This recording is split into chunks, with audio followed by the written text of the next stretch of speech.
Hello everyone, welcome back to my channel. Now we will solve question number 2 of exercise 11.1. So question number 2 में क्या कह रहे हैं? Express the following in exponential form. ठीक है, हमें ये जो फॉर्म दिया है ये expanded फॉर्म दिया है और हमें इसे exponential फॉर्म में करना है. Exponential फॉर्म क्या होता है? Like 3 raised to the power 2, 4 raised to the power 5. This is the exponential form. ठीक है, जहां पे 3 हमारा क्या होता है? बेस होता है और 2 हमारा ये क्या है? एक्सपोनेंट है. या इसी तरह यहाँ पे 4 हमारा बेस है और 5 हमारा एक्सपोनेंट है.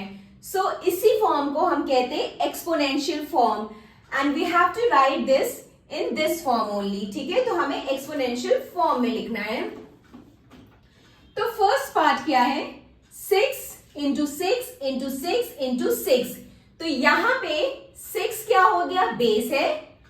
ठीक है, तो ये 6 हमारा बेस है और ये कितनी बार मल्टीप्लाई हो रहा है? 1 2 3 4 टाइम्स मल्टीप्लाई हो रहा है. तो हम यहां पे 4 लिख देंगे. Okay, now second part t into T. ठीक है, तो यहां पे बेस क्या है? यहां पे बेस t है. कितनी बार मल्टीप्लाई हो रहा है? 1 2 टाइम्स. तो यहां पे 2 लिख देंगे. Okay, now the third part में हम क्या है? b इंटू B into B into B. So here base is also 5. Base is b और ये कितनी बार मल्टीप्लाई हो रहा है? 1 2 3 4 टाइम्स मल्टीप्लाई हो रहा है. तो यहां पे 4 लिख देंगे.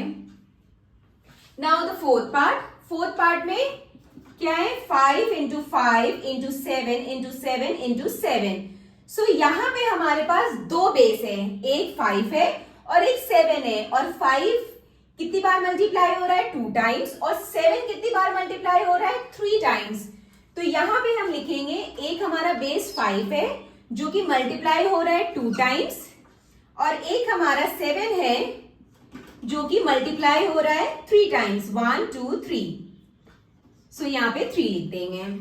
नाउ द फिफ्थ पार्ट में यहां पे हमारे पास बेस 2 है, एक 2 है और एक a है.